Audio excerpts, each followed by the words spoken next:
Hello, hello, hello, ladies. This is Aunt Ebony Phoenix back with you. And I have a special guest in this divestment series called Divestment and Identity with Grey Goddess. Hello, Grey Goddess. Are you in the house? I am in his house. How are you doing? I'm doing good. How are you feeling today? I'm doing great. I'm a little too full. I want to really get into this divestment and identity, and basically continuing this part of the series, saying that total self-sacrifice is for dumb bitches. How do you feel about that one? Oh, yes, this is going to be good, and I most definitely wholeheartedly agree. All right. Should we get matching t-shirts, you think? Yes, we should get matching t-shirts. That would be awesome. Start a new fashion trend. Yeah, I agree. I wholeheartedly agree. The first thing I want to bring up with you is that one in the last podcast, I was telling the audience that there's nothing wrong with getting what you want, but for some reason, we as females or women who were a part of the Black collective and had to divest, we were not supposed to want anything and go for it. What do you think about that? You mean that we were not supposed to divest, that we were supposed to stay in the Black community?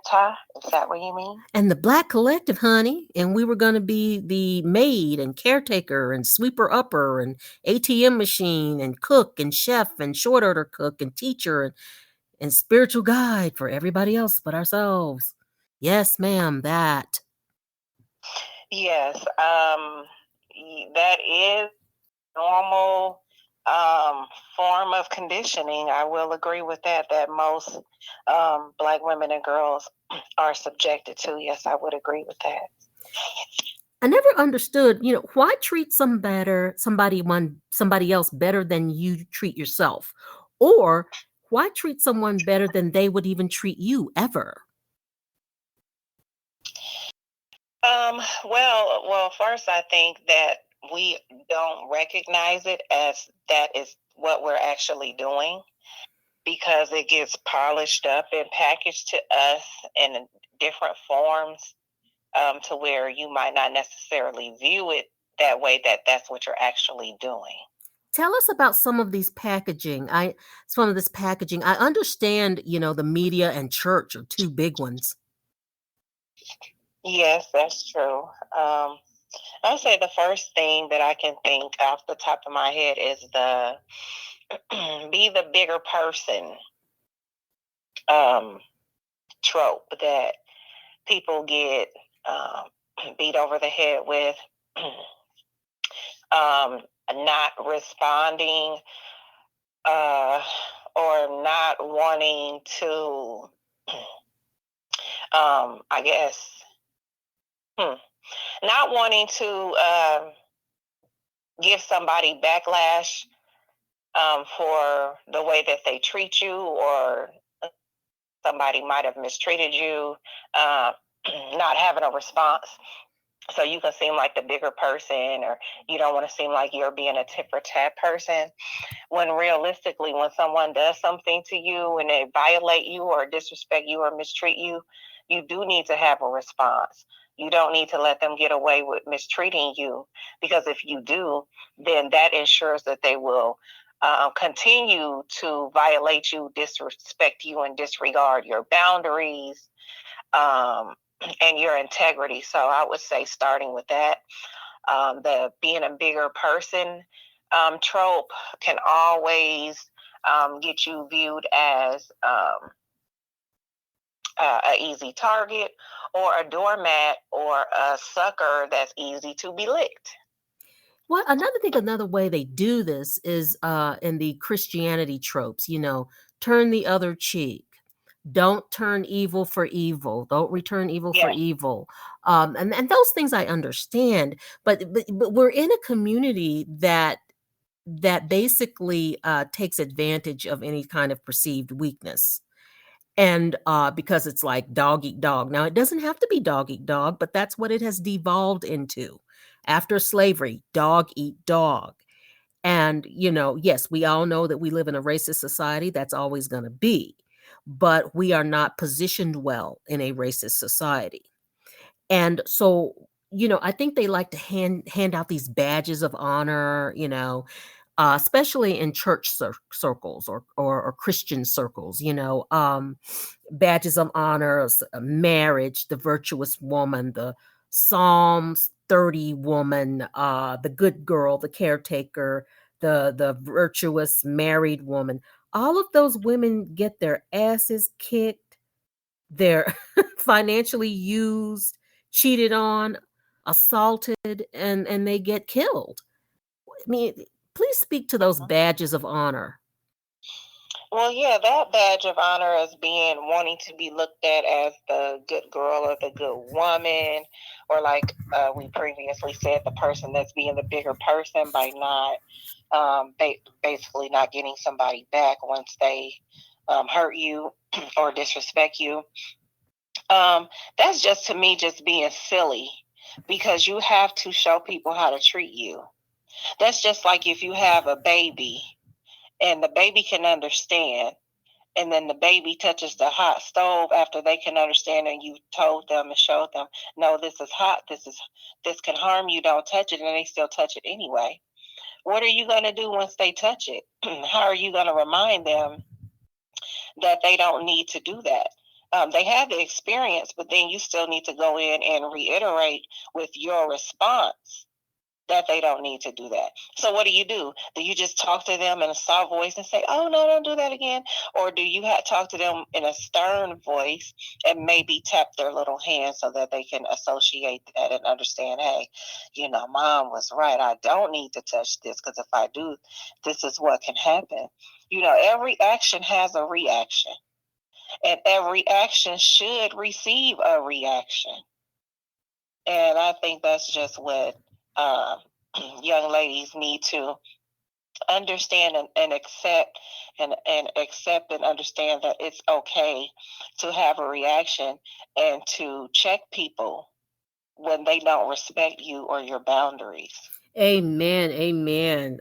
Great Goddess. Thank you, guys. Guys, we have Great Goddess here. She is dropping some wisdom on us, our little ears, and we are to listen. And it is given from a place of love and respect. Like we said, 100% total self sacrifice without reciprocity is for dumb bitches. Okay. And that ain't us, right? Um, these badges of honor that they give out and say, "Oh, you're a good, great caretaker. You're taking care of mama so great." And I know people who have elderly parents, and they'll let one child carry the entire burden. And that's not, I mean, caring for an elderly adult is a lot more difficult than taking care of a child. And I've noticed that, sometimes women will have like a basketball team of kids, and then they'll have one child stepping up to the plate to take care of them and sacrificing their whole lives, and the others do not even pitch in. That to me is abuse. That is abuse. It's emotional abuse. It's emotional, and it's also financial abuse, and people's time is very expensive. Okay, they don't even step in to help that sibling. Not, they just go on and live their happy lives and expect to be doled out the same amount of money in the will. I mean, this is just, I mean, it's just incredulous what people will try to get away with. And the thing is, you'll, if you are the person who steps up to be that sacrifice, remember that was your decision. That is your decision. It's a horrible, crummy decision. But if that woman had 5, 6, 7, 8, 9, 10 kids, everybody should be helping to at least, let's say you don't like mama, okay, or you don't like daddy. At least help your sibling out. Do you hate them too? So I see a lot of people end up with end up with this sole responsibility of caring for their own children and their elderly parents, and it's just sickening to see. I agree. You know what? I think that people have to realize not only just not allowing other people, but for ourselves. Don't put your own self in that trick bag, because that's all it is. It's a trick bag of bullshit. And don't allow anyone else to try to put you in that trick bag. And don't do it to yourself, because sometimes we can put our own selves in situations because we're being stubborn. Or we are trying, we're trying to get something that we can't get from that parent. Right. Or you just don't want to seem like you're not being a good daughter, or, a good son, or, a good anything that falls back into trying to look good and looking for other people's approval and trying to please other people, when really you should only be trying to please yourself. Well, and I know that there, plenty of people love their parents. I mean, I didn't get that opportunity really, but they had parents that they love very much, and they want to sacrifice for their parents. If that's the case, that's one thing. But like I said, taking care of an elderly parent is harder than taking care of a child. And because you have to worry about, you know, competence and things like that, and getting them evaluated if you can, and when you can't get them declared incompetent, they still have legal autonomy, and that is very, very difficult, especially if you're dealing with things like dementia and things like that. And it's very, very difficult, and for one sibling to handle, or one person to handle. And so that's one way people get their badge of honor. Let's talk about the other badge of honor. Remember that part in the movie or the book, The Color Purple, when one lady was like, "I's married now." I don't remember who that was. That character. Okay, "I's married now." Well, here's the thing. Many women put that shining band of gold around that finger and still got screwed. Okay. But for Black people and the Black collective, it's like this badge of honor you put on some woman to give her respectability. Let's speak to that. Well, I think that a lot of delusion comes with that, because I feel like a lot of people have this unrealistic idea about how marriages work. And the reality of it is that when you get married, you really don't know how it's going to turn out, because you can't see into the future.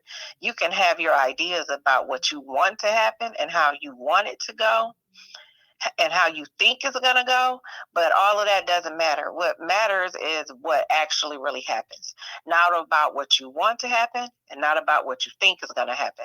And a lot of times, I don't think women are realistic about that. When they get married, they can still end up a single mother. They can still end up being mistreated in a marriage, because all a marriage is just an agreement between you and the other person. Yeah, it's paperwork involved with the state, but realistically, the two parties involved are the people who are the determining factors of whether the marriage or the relationship is successful or unsuccessful. And that's not anything that a piece of paper can bring to fruition. That's something that you two have to decide and make a conscious effort to work towards every day. And also it has to be a good faith effort on the part of both partners. Exactly. And you can't go into a marriage wide-eyed thinking he's going to love me as much as I love him and we're both going to work hard at this, when he's thinking I'll knock the bitch up, get me a couple of grandkids out of it and for my parents, and I'm going to play around however I want to play around as long as I pay the bills. That's a marriage. Is that a good marriage for both? No. No. He's getting the better of the end of the deal. He gets all the women he wants. He gets the respectability. He gets the kids. He gets a house. He gets a spouse. Okay, He in gets name. someone to take care of everything for him. Mm-hmm. Yes. And that's what he gets. But I think just a lot of women need to be more realistic about what actually goes into a marriage, because some of the younger ladies too that think that if they just get married, that'll solve all their problems. He won't be a cheater. He'll help be responsible around the house. He will always take your feelings into consideration, or he won't be abusive, or they just think if they just get married that they won't have any problems, and that is unrealistic. Definitely. You can still get abandoned in a marriage. I was abandoned in my marriage. I was married for a decade, but that still didn't stop him from going out and doing what he wanted to do. Yeah, we were still married, but he still was doing what he wanted to, which meant that he was living like a single man. Because, like I said before, the marriage, you're getting married, that's all good and fine. But if you don't have someone that values your marriage, it doesn't matter about the paper. You can marry somebody and they can have a lot of money, but that doesn't necessarily mean that in the marriage, if it comes to a divorce, that you're going to get anything. Things are not automatic like you see on TV. And I think that we need to cut out, all of the delusion about that. And the money thing, the money thing. Yeah. Here's the thing. Money can mess up a friendship. Okay. To me, a marriage is a friendship that has gone legal. Okay.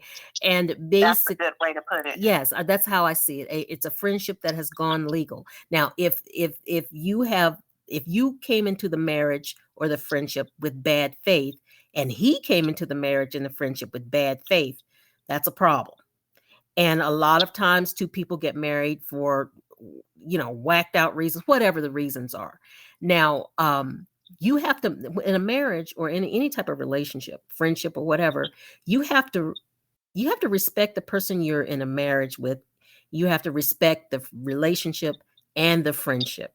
Okay, you have to respect the relationship with the person, and we got to respect the person. You got to respect the person.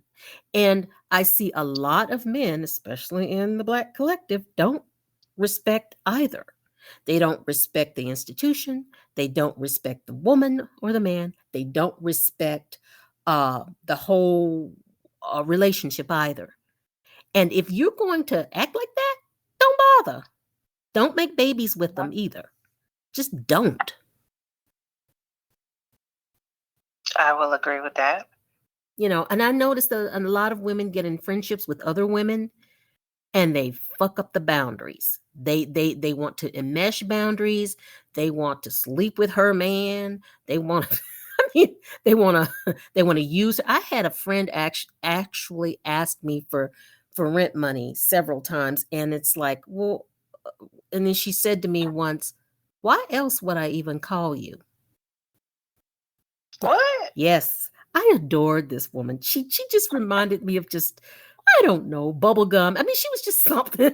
I thought she was just the greatest person. And why else would I call you? That's what she said to me. And that's when I never said anything else to her again. Yeah, nope, there was no reason to. She let you know what she thought of you and where she stood. So that was on you for you to decide to end that or just still stay being her foolish friend, or being in a situation that's where you were her friend but she wasn't your friend. Yeah, she didn't think much of me, and I understand that. And once she said that, and yeah, I don't tend to look in people's pockets before I decide to be friends with them. But you have to be careful. Someone told me the way to make enemies real quickly is to let people know how much you make, which is sad because that has what you make has to as a testament to your good fortune, your hard work, who you know, whatever. Okay. And instead of people being happy for you, a lot of people will not be happy for you and they will resent you bitterly. And so I figured that out. You have to keep certain boundaries around friendships too, but you have to respect. I have to respect a person before I even become friends with them. I have to respect you. And if you're somebody who's wildly financially successful, but you're an asshole, I can't deal with you. I go away. What do you do? What about you, Grey Goddess? What do I do when I realize that someone is not financially stable? No, what I mean is like I have met a lot of financially successful people who were shitty people, just shitty people. And I didn't respect them on that score, so I could not associate with them in a social realm. What about you? What are the things that you disrespect around people and cannot formulate relationships with for those reasons? Oh, I believe it's a lot of similarities, like what you just said.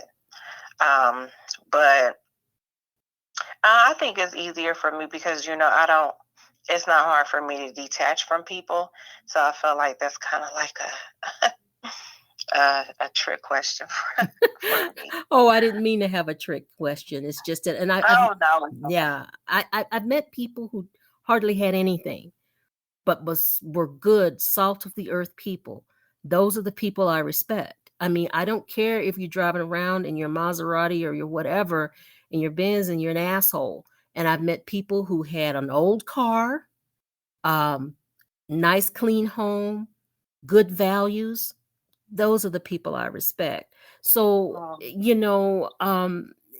like I said, a relationship is a friendship that has either gone legal, that's a marriage, or they've decided to be friends, bosom buddies forever.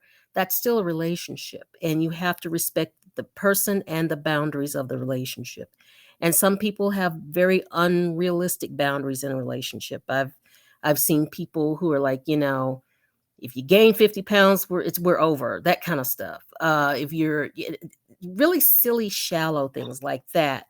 But if you come into mutual agreement in the beginning, you know what he wants, he knows what you want, da da da da da. That's fine because everything's out on the table and out in the open. There are some people who will not let you know where their boundaries are until you've crossed them, and that's unfair also. Right.